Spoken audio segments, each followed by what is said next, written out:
नमस्कार दोस्तों, कैसे हैं आप सब।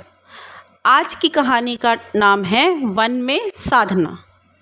यह कहानी जो है वो राजा भोज के बारे में है। राजा भोज से आप सब परिचित होंगे। राजा भोज जो थे उनकी महात्माओं में बहुत ज़्यादा श्रद्धा थी। एक महात्मा ऐसे थे जिनको वो अपना गुरु मानते थे। उनकी उन महात्मा पे बहुत श्रद्धा थी। एक दिन वन में घूमते समय उन्होंने उन महात्मा से कहा कि महात्मा जी, आप मेरे साथ महल चलिए, मैं आपको सारी सुख सुविधाएं दूंगा। यहाँ पे आपके पास कुछ भी सुविधाएं नहीं हैं।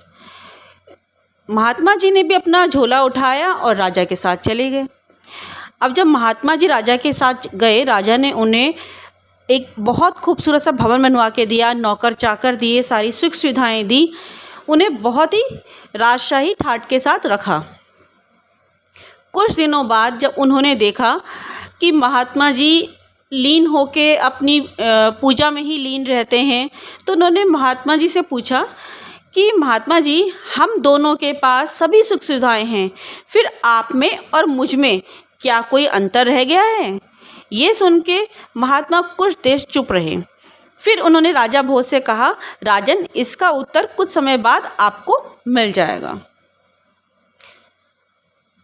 एक दिन राजा भोज जब महात्मा के पास गए तब महात्मा जी तैयार होके खड़े थे। उन्होंने बोला राजा भोज से कि राजा, चलो आज वन में चलते हैं।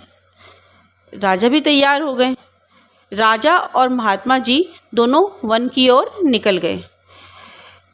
महात्मा जी ने बोला राजन से, राजन, आज मेरी इच्छा नगर में लौटने की नहीं कर रही है। सुख सुविधाएं और वैभव जो है वो मैंने बहुत भोग लिया। अब मैं वन में रह के तपस्या करना चाहूँगा। भगवान का भजन सुमिरन करेंगे, तो चलिए आप भी मेरे साथ वन में रहिए। यह सुन के राजा ने कहा, भगवान, मेरा राज्य, मेरी पत्नी, मेरे बच्चे, मेरी राज्य की जिम्मेदारियाँ मुझे ये सब करने की अनुमति नहीं देगी।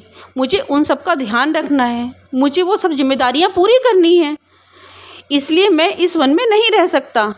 महात्मा ये सुन के मुस्करा दिए और फिर कहा, राजन, मुझ में और आप में यही अंतर है।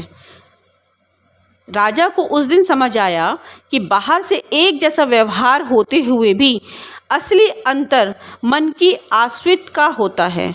भोगों में जो आसक्त है वह वन में रहकर भी संसारी है, और जो भोगों में आसक्त नहीं है वह महल में रहकर भी विरक्त है। राजा भोज को अपने प्रश्न का उत्तर मिल चुका था। कैसी लगी दोस्तों आपको एक छोटी सी कहानी। मिलते हैं अगले टॉपिक के साथ। नमस्कार।